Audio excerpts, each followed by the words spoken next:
जौल गांव में मुझे 3-4 बार जाने का मौका मिला उन पर थोड़ा सा जानकारी करने के लिए। तो उनके साथ 2-3 पुलिस विभाग के जो राजा की पुलिस थी उस समय उनकी ड्यूटी लगाई गई और उनका कुछ काम था सावली में।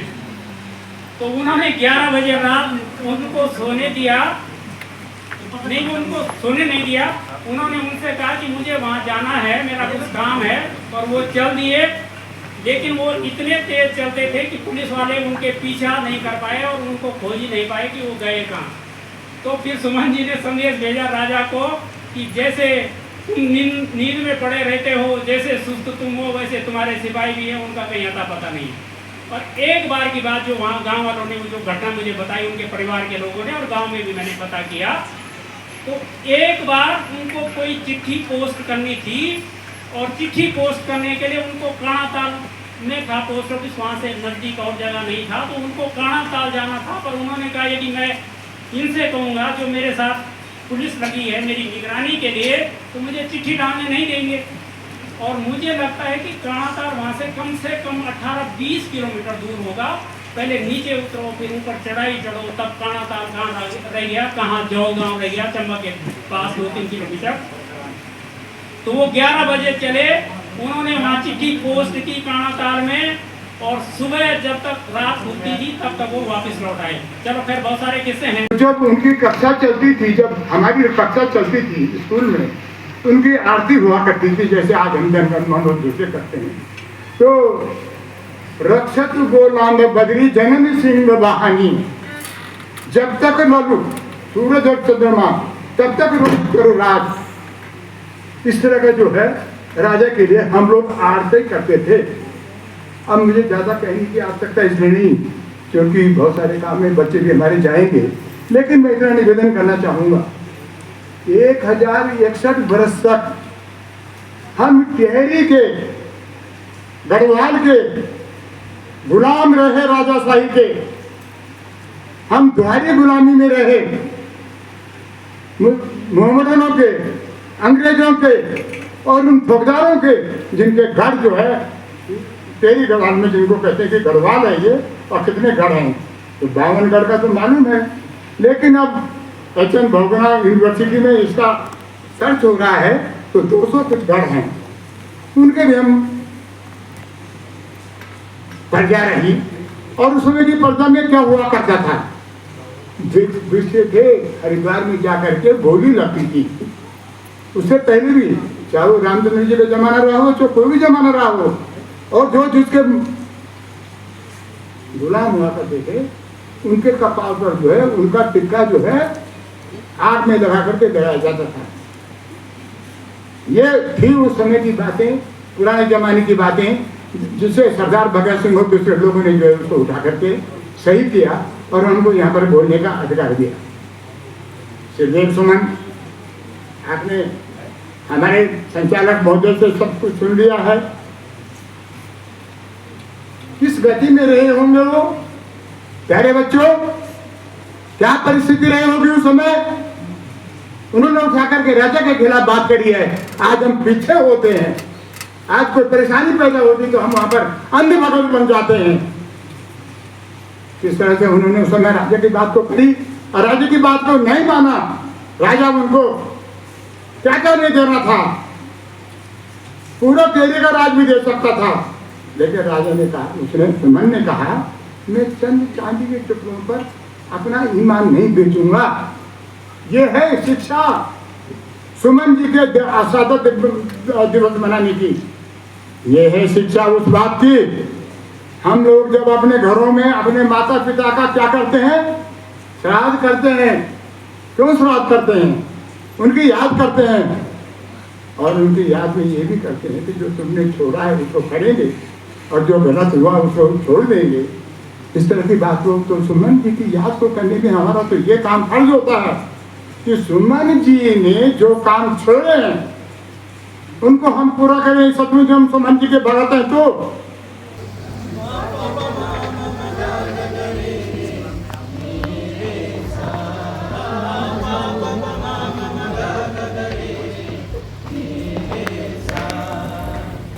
करे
से सीखते हैं। तो मैं एक एग्जाम्पल देती हूँ।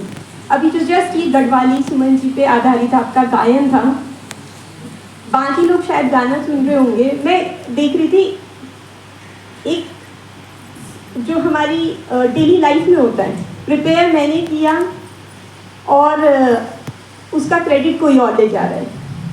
क्यों? क्योंकि शायद उस टाइम के संसाधन या परिस्थिति दूसरे के अनुकूल है। एक लड़कियां थी कुछ और एक छोटा बच्चा, क्योंकि उसके पास माइक इंडिपेंडेंटली अवेलेबल था और लड़कों की पिच जो होती है वो लड़कों से थोड़ा ज़्यादा सुनाई देती है।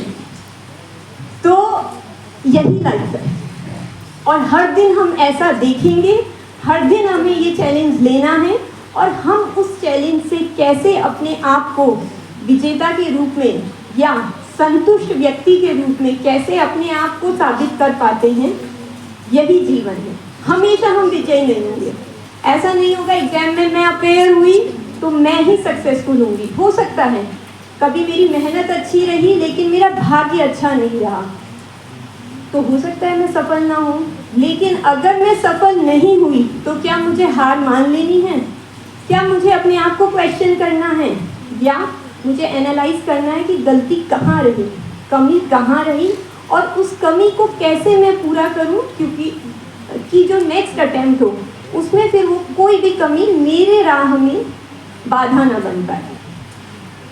तो ये जो मैंने इवेंट कहा, दोनों बच्चे अच्छा परफॉर्म कर रहे थे, दोनों अच्छा गा रहे थे। एक की आवाज़ लाउड सुनाई पड़ रही थी क्योंकि परिस्थितियाँ ऐसी थी, माइक उसके पास अवेलेबल था। कुछ जो बायोलॉजिकल रीज़न होते हैं, आवाज़ जो है वो लड़कों की तेज़ होती है तो उनकी आवाज़ ज़्यादा तेज़ आ रही थी। तो इसका मतलब ये नहीं है कि जो लड़की गा रही थी, बाकी भी गा रही थी, दो के सामने माइक था, इसलिए दो का कंपैरिजन मैं बता रही हूँ।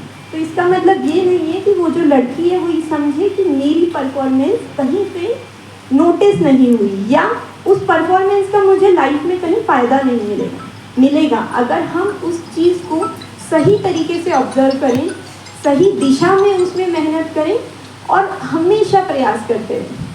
कंटिन्यूटी ना, सतत बने रहना अपने आप में बहुत बड़ा चैलेंज होता है।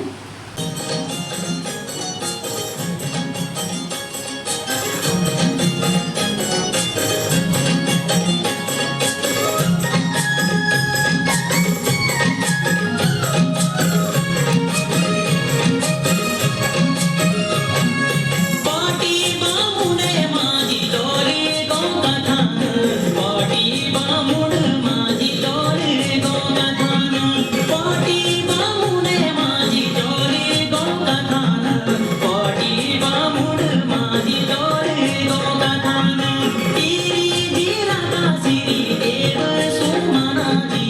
हक का खातिर जो होई बलिदान टीरी जिला श्री देव सुमना जी हक का खातिर जोन दी बलिदान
मैं पहल जोशी मसीह दिलासा स्कूल की छात्रा आज आप सभी के सामने एक ऐसे योद्धा की बात करने जा रही हूँ जिन्होंने अपने प्राणों की आहुति देकर न्याय और स्वाधीनता की अलख जलाई। एक ऐसे वीर जिन्होंने अन्याय के आगे कभी घुटने नहीं टेके। ये एक अमर गाथा है, एक ऐसे योद्धा की कहानी जिनके मन में शुरू से ही क्रांति का भाव था। अमर शहीद श्री देव सुमन। इनका जन्म 25 मई 1916 को टिहरी के जौल गांव में हुआ था। इनके पिता का नाम पंडित हरिराम बडोनी एवं माता का नाम श्रीमती तारा देवी था। साथियों, जब टिहरी की रियासत पे जनता के साथ अत्याचार हो रहा था, जब अभिव्यक्ति की आजादी को कुचला जा रहा था, तब श्री देव सुमन खामोश नहीं बैठे। उन्होंने ललकारते हुए कहा था, तुम मुझे तोड़ सकते हो, मोड़ नहीं सकते। ये कोई साधारण वाक्य ही नहीं था, ये एक ऐलान जंग था उस दमनकारी सोच के खिलाफ जो इंसानियत को कुचलना चाहती थी। उन्हें काल कोठरी में डाला गया, प्रताड़ित किया गया, उनके खाने में कंकड़ मिलाकर दिए जाने लगे, लेकिन उनकी आंखों में सिर्फ और सिर्फ आजादी का जुनून सवार था। 84 दिनों की भूख हड़ताल और अमर त्याग, सोच कर देखिए। 84 दिन बिना खाए पिए खड़े रहना, 84 दिन शरीर गल रहा था लेकिन आत्मा दहाड़ रही थी। 84 दिन हड्डियां जवाब दे रही थी लेकिन इरादे फौलाद बने हुए थे। 84 दिन मौत सामने खड़ी थी लेकिन सुमन जी के चेहरे पर क्रांति की मुस्कान अटल थी। जब रात के अंधेरे में भिलंगना नदी में उनके पार्थिव शरीर को बहा दिया गया, तब टिहरी के रियासत के कायरों ने सोचा कि उनके शव को नदी में बहा देने से वो उनकी क्रांति को अंत कर देंगे। क्या ही मालूम था उन्हें कि वो बहती धारा उत्तराखंड के खून में उबाल ला देगी। 25 जुलाई 1944 को उन्होंने अपने प्राणों का बलिदान दिया, लेकिन मरकर भी वो क्रूर शासन को जड़ से उखाड़ फेंक गए। आज अगर हम खुलकर सांस ले पा रहे हैं तो ये सिर्फ उन्हीं के लहू की देन है। श्री देव सुमन जी हमारे मन की वो आग है जो हमें सिखाता है कि अन्याय चाहे कितना भी ताकतवर क्यों ना हो, लेकिन स्वाभिमान को नहीं दबा सकता। अंत में अपनी वाणी को विराम देते हुए मैं दुष्यंत कुमार जी की प्रभावशाली चंद पंक्तियां कहना चाहूंगी, जो कुछ इस तरह से हैं कि हो गई है पीर पर्वत सी पिघलनी चाहिए, हो गई है पीर पर्वत सी पिघलनी चाहिए, इस हिमालय से कोई गंगा निकलनी चाहिए। आज ये दीवार पर्दों की तरह हिलने लगी, शर्त लेकिन थी कि ये बुनियाद हिलनी चाहिए। हर सड़क पर, हर गली में, हर नगर, हर गांव में हाथ लहराते हुए हर लाश चलनी चाहिए। सिर्फ हंगामा खड़ा करना मेरा मकसद नहीं, पूरी कोशिश है कि ये सूरत बदलनी चाहिए। मेरे सीने में नहीं तो तेरे सीने में सही, हो कहीं भी आग मगर आग जलनी चाहिए, हो कहीं भी आग मगर आग जलनी चाहिए। धन्यवाद। सर फरिश्ता की तमन्ना है तो सर पैदा करो, सर फरिश्ता की तमन्ना है तो सर पैदा करो, तीर खाने की हवस है तो जिगर पैदा करो, तीर खाने की हवस है तो जिगर पैदा करो। और बहुत प्रभावशाली भाषण पहल जोशी का, और बहुत सुंदर बहुत अच्छा भाषण आपने दिया। मैं भी चूंकि अपने विद्यार्थी जीवन में डिबेट में भाग लेता था, पर मैं आपका भाषण सुन करके बड़ा पूरे सभा कक्ष में बहुत ही वो जो सुकून जो आपका भाषण था उसके लिए बहुत बहुत बधाई। अब मैं प्रगतिनिष्ठ अपना भाषण प्रस्तुत करने के लिए आपको आमंत्रित करता हूं। जो झुक जाए वह इतिहास नहीं बनाता, जो बिक जाए वह विश्वास नहीं बनाता, और जो मातृभूमि के लिए बलिदान दे दे वही श्रीदेव सुमन कहलाता, वही श्रीदेव सुमन कहलाता।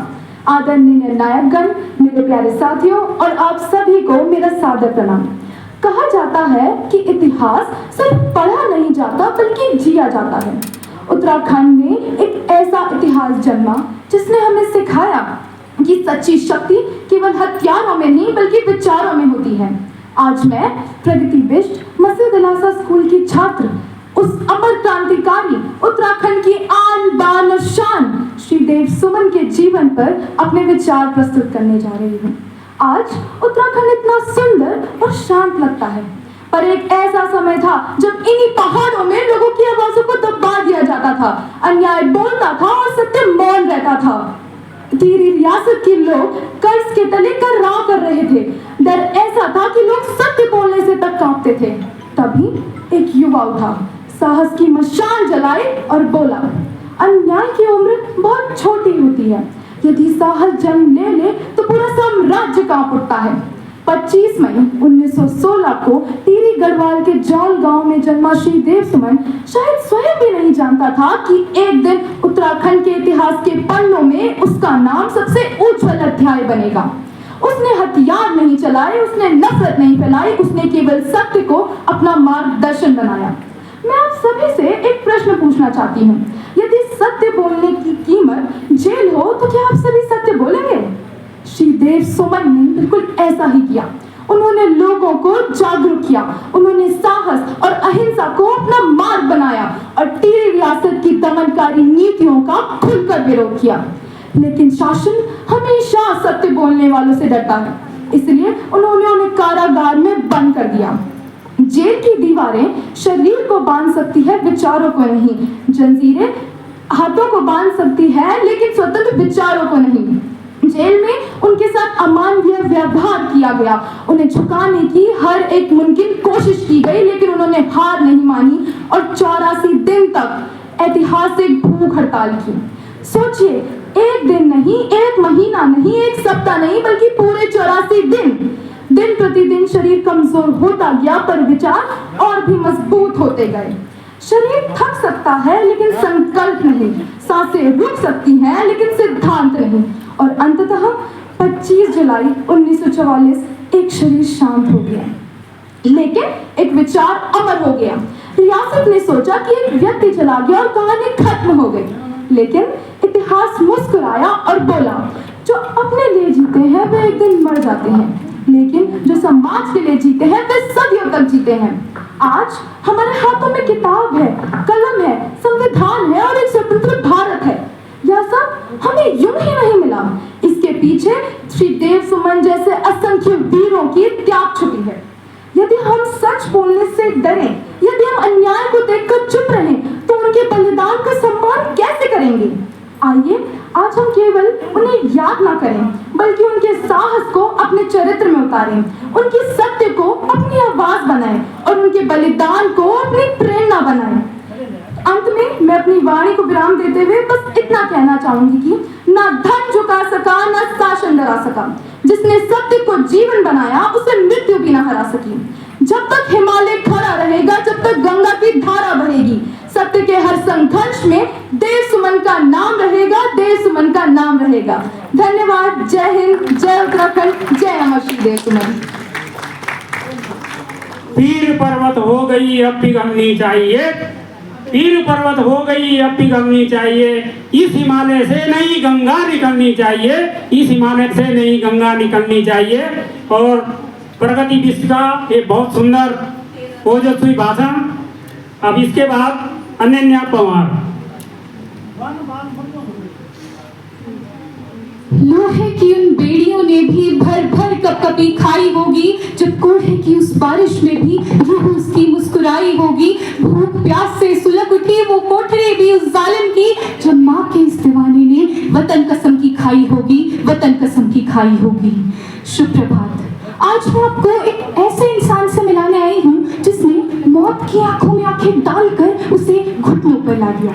जी हाँ, मैं बात कर रही हूँ श्रीदेव सुमन जी की।